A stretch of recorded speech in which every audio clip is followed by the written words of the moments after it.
নিয়োগ রাজ্যে form fill up কবে থেকে আবেদন করতে পারবেন এবং এর জন্য কি কি যোগ্যতা লাগবে, বয়স, মাইনে, সমস্ত কিছু ডিটেলস বিষয় আজকে আমরা জানবো এই ভিডিওটির মধ্যে দিয়ে। সেজন্য ভিডিওটিকে স্কিপ না করে প্রথম থেকে শেষ পর্যন্ত মন দিয়ে দেখতে থাকুন। চ্যানেলে প্রথমবার হলে সাবস্ক্রাইব করে পাশের বেল আইকনটিকে বাজিয়ে রাখুন, কারণ আমরা এরকমই গুরুত্বপূর্ণ হেল্পফুল আপডেটগুলো আমাদের চ্যানেলে প্রতিনিয়ত আমরা দিয়ে থাকি। তো চলুন আজকের ভিডিওটিকে শুরু করা যাক। তো বন্ধুরা, প্রথমেই দেখতে পাচ্ছেন যোগ্যতা এখানে বলা হয়েছে মাধ্যমিক পাস।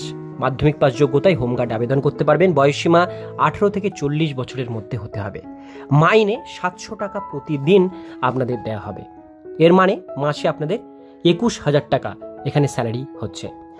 এখানে বলা হয়েছে আবেদন পদ্ধতি অফলাইনের মাধ্যমে আবেদন আপনাদের করতে হবে।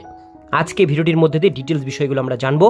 এবার এখানে বলা হচ্ছে হোমগার্ড রিক্রুটমেন্ট 2024 পশ্চিমবঙ্গের সিভিক ভলেন্টিয়ার নিয়োগের মতোই মাঝে মধ্যেই বিভিন্ন কাজের সহায়তার জন্য অস্থায়ী কিংবা স্থায়ী হোমগার্ড নিয়োগের বিজ্ঞপ্তি প্রকাশ্যে আসে। সিভিক ভলেন্টিয়াররা যেমন পুলিশকে তাদের কাজে সহায়তা করে থাকেন, ঠিক তেমনই হোমগার্ডেরও কাজ একই রকম। সাধারণত কোনো উৎসব কিংবা পুজো পার্বণের সময় এই হোমগার্ডের বিশেষ প্রয়োজনীয়তা দেখা যায়।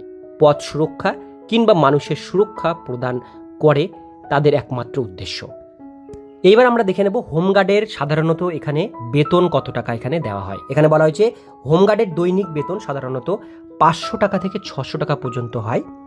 তাদের কাজের মেয়াদ যতদিন থাকে ততদিন পর্যন্তই তারা বেতন দৈনিক হিসাবে পেয়ে থাকেন। এবার আমরা দেখব এটা হচ্ছে শিক্ষাগত যোগ্যতা আপনাদের হোমগার্ডের জন্য কি লাগে। এখানে বলা হয়েছে সাধারণত দেখা যায় যারা হোমগার্ড পদে আবেদন করবেন তাদের শিক্ষাগত যোগ্যতা ন্যূনতম 8ম শ্রেণী পাস রাখতে হবে। ন্যূনতম দৈহিক চাহিদা কত লাগবে? এখানে বলা যে পুরুষ চাকরি প্রার্থীদের জন্য দৈহিক উচ্চতা 160 সেন্টিমিটার এবং মহিলা চাকরি প্রার্থীদের জন্য দৈহিক উচ্চতা 152 সেন্টিমিটার রাখতে হয়। পুরুষদের বুকের মাপ 76 সেন্টিমিটার হতে হবে। এছাড়াও দৈহিক ওজন এর রয়েছে তারতম্য। পুরুষদের ক্ষেত্রে 51 কেজি, মহিলাদের ক্ষেত্রে 44 কেজি আপনাদের ওয়েট হতে হবে। এইবার আমরা যে বিষয়টি দেখব, এখানে নিয়োগের আগে কর্মী প্রার্থীদের ন্যূনতম দৈহিক সমানতার পরীক্ষা নেওয়া হয়।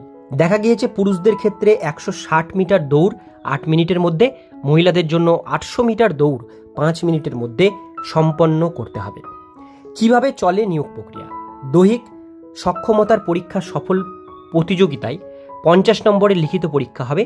এরপর 10 নম্বরের মৌখিক পরীক্ষা হবে। প্রার্থীদের সাধারণত বাংলা লিখতে বলতে পারা বাধ্যতামূলক। দুটি পরীক্ষায় সফল হলে তবেই চাকরি প্রার্থীদের মেডিকেল টেস্টে ডাকা হয়। এবার আমরা চলে আসবো নিচের দিকে, আবেদন কোথায় কিভাবে করতে হয়। এবার এখানে যেটা বলা হচ্ছে সাধারণত অফলাইনের মাধ্যমে আবেদন করতে হয়।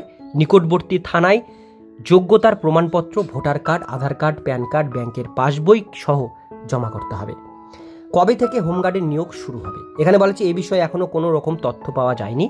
তবে যারা হোমগার্ডের পদে চাকরি করতে চান তারা নিশ্চয়ই নিকটবর্তী থানা অথবা নিউজ ওয়েবসাইটগুলো আপনাদের ফলো করতে হবে।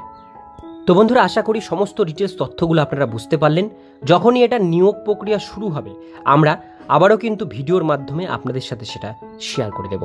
সেই জন্য অবশ্যই আপনারা আমাদের চ্যানেলটিকে ফলো করুন, চ্যানেলটিকে সাবস্ক্রাইব করে পাশের বেল আইকনটিকে বাজিয়ে রাখুন, যাতে সেই আপডেটগুলো আপনাদের কাছ থেকে মিস না হয়ে যায়।